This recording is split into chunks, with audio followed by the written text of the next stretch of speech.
আমি আজকে তৈরি করতে চলেছি ভেজিটেবল স্যুপ। ভেজিটেবল স্যুপ তৈরি করার জন্য কী কী উপকরণ নিয়েছি সেগুলো আপনাদেরকে দেখিয়ে দিলাম।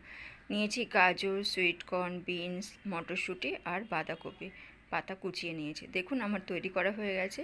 কিভাবে রেডি করছি সেটা আপনাদেরকে এক ঝলক দেখিয়ে দিলাম। দুটো পাত্রে তুলে নিলাম, নিয়ে সামান্য করে বাটার দিয়ে দিলাম। গরম থাকা অবস্থায় দিয়ে দেবেন। এবারে গোলমরিচের গুঁড়ো দিয়ে আপনারা পরিবেশন করুন। কম বেশি গোলমরিচের গুঁড়ো দিতে পারেন। এখানে আমি অল্প পরিমাণ দিয়েছি, আপনারা বেশি পরিমাণ দিতে পারেন। আমি প্রথমে কড়াতে বাটার নিয়ে নিয়েছি, বাটারটা গলতেই চাচ্ছে না চামচ থেকে। এবারে দেখুন 3 কোয়া রসুন নিয়েছি, রসুনগুলো গ্রেট করে দেব। আমি কুচিয়ে নিয়ে নিই, আমি গ্রেট করে দিচ্ছি এখানে। আর দিয়ে দেব হাফ কাঁচা লঙ্কা, একটা কাঁচা লঙ্কা অর্ধেক দিয়ে দিলাম। দিয়ে 1 মিনিট নাড়াচাড়া করে আমি দিয়ে দিলাম সবজিগুলো সব। দিয়ে আমি একটু ভাজা ভাজা করে নেব 2-3 মিনিট। করা হয়ে গেলে আমি দিয়ে দেব 1 কাপ জল, মানে 250 গ্রাম জল দিয়ে দেব স্বাদ মতো লবণ।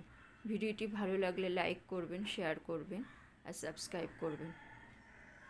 দেখুন জল দিয়ে আমি 3 মিনিট থেকে 4 মিনিট ফুটিয়ে নেব। মিডিয়াম আঁচে দেবেন।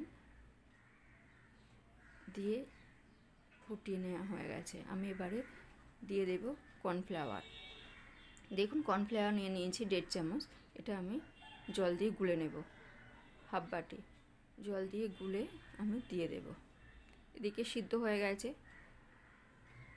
দিয়ে আমি আরও টকবক করে ফুটিয়ে নেব 1-1.5 মিনিটের মতন। আমার ফোটানো হয়ে গেছে, আমি এবার একটা পাত্রে তুলে নিলাম। দেখুন আমার তৈরি করা হয়ে গেছে। শেষ পর্যন্ত দেখার জন্য সবাইকে ধন্যবাদ।